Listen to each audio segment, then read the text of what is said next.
The Crypt-Keeper's Grim Fairy Tale.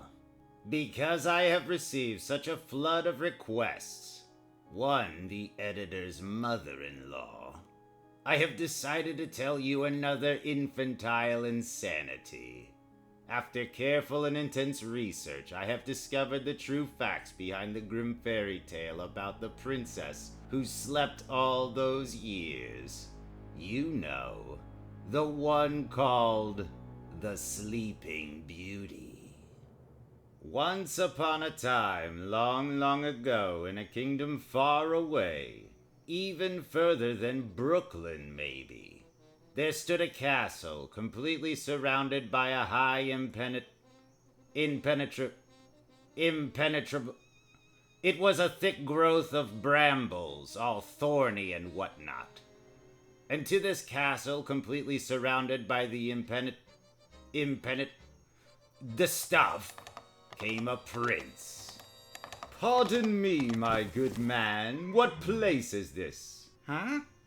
I said, what place is this? Who resides in yon palace, completely surrounded by that that bramble forest? So who wants to know? So it is I, the hero of this miserable fiction, Charming Prince Charming. Pleased to meet you. I'm Melvin. Melvin? Like I said, Melvin. Melvin? Who resides in yon castle, completely surrounded by that thorny overgrowth? Beyond that bramble jungle sleeps the Sleeping Beauty. Sleeping! Ah, the Sleeping Beauty, fair damsel in distress, awaiting her rescue, which I will forthwith carry out. Can it, Buster? That bramble bush is impenetrable. It's thick.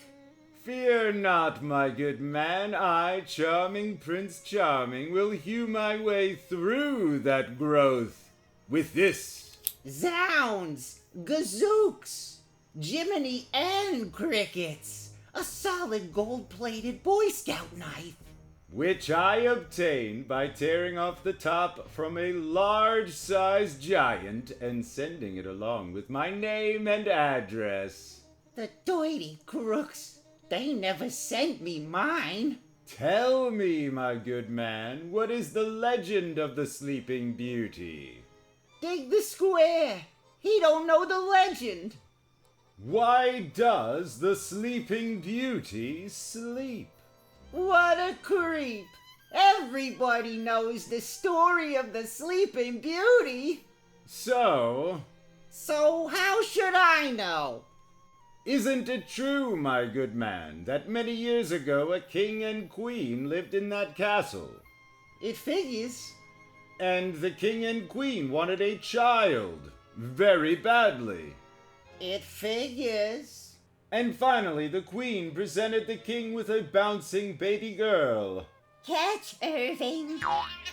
Not so hard, Josephine. The king was so overjoyed with his new princess that he issued an invitation. Here is a list of everybody who is anybody. Invite them to a feast in honor of my new daughter. Yes, your majesty. The VIPs of the kingdom flocked to the feet to the floss. They came to eat. Some spread. You must be jelly, 'cause jam don't shake like that. But the king, who was a forgetful king, had forgotten to invite one big wheel. And now, ladies and germs, you will all make a prediction concerning the happy future of my new daughter. Come on, Ethel. The party's getting dull. This big wheel was fit to be tired. Ha ha ha ha. Get it? Tire? Tired? Wheel? Tire on the wheel? Oh, never mind.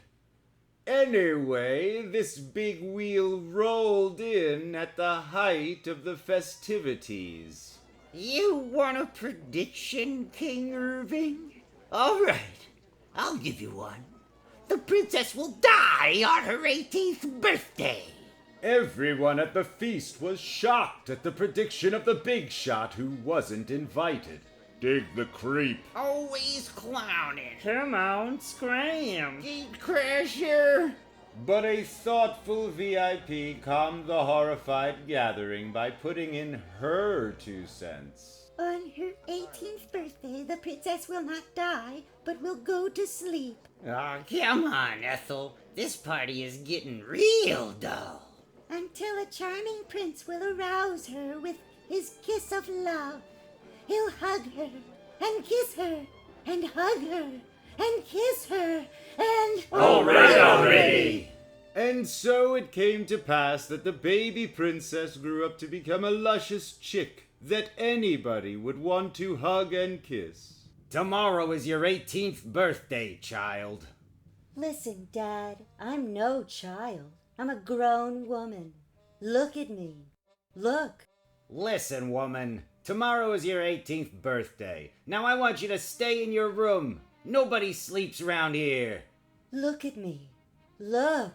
But the next day, the king and queen discovered their daughter... Come on, you lazy. Get up. Irving? Irving, she's dead. No. Wait. She is asleep. The prediction has come true.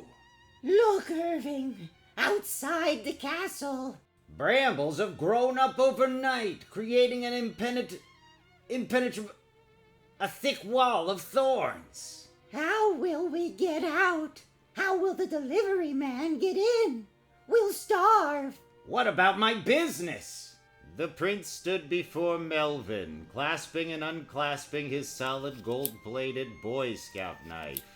Isn't that the story, my good man? Correct. You have won 32 ducats. Would you like to try for 64? And isn't it true that one Prince Charming after another has tried to hew his way through the bramble bush? Yes, and they were all caught and died horrible deaths, impaled upon the sharp thorns. The prince stood up, square and strong. That's because none of them had a solid gold-plated Boy Scout knife. It figures. The prince turned to the brambles. It is late. Soon it will be dark. I must hurry. Bye. Bye. Happy hewing. The brave prince struck off into the thick growth of thorny brambles. See how the lethally armed branches fall before the keen blade of my trusty solid gold-plated Boy Scout knife. Hour after hour he hacked. Well, what did you expect? It's a hack story. Time and time again he passed dried-up, shriveled, mummified bodies of Prince Charmings who had vainly attempted to reach the Sleeping Beauty.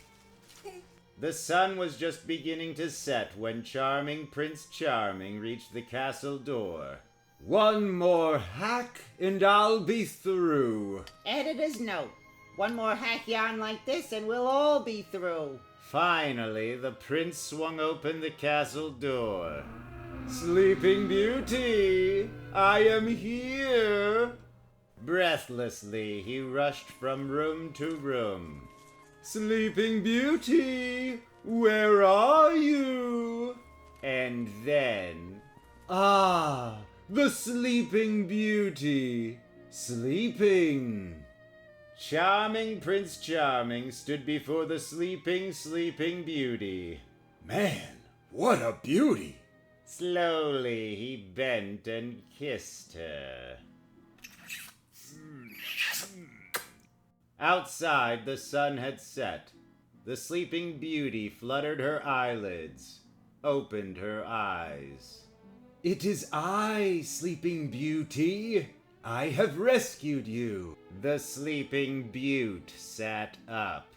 All these years you have slept until I... Sucker. Huh? Only in the daytime do I sleep, chum. The Sleeping Beauty leaped from her bed. At night I'm wide awake. I go out into that that mess out there and find the suckers who are trapped in it. The Sleeping Beauty's fangs glistened And I drink their blood, for you see, as she sunk them into Charming Prince Charming's throat. I'm a vampire, sucker. Good Lord! Well, that's my childish chiller for this issue, creeps. Hope you liked my nauseating nursery novelette. And now I smell the old witch's pot brewing.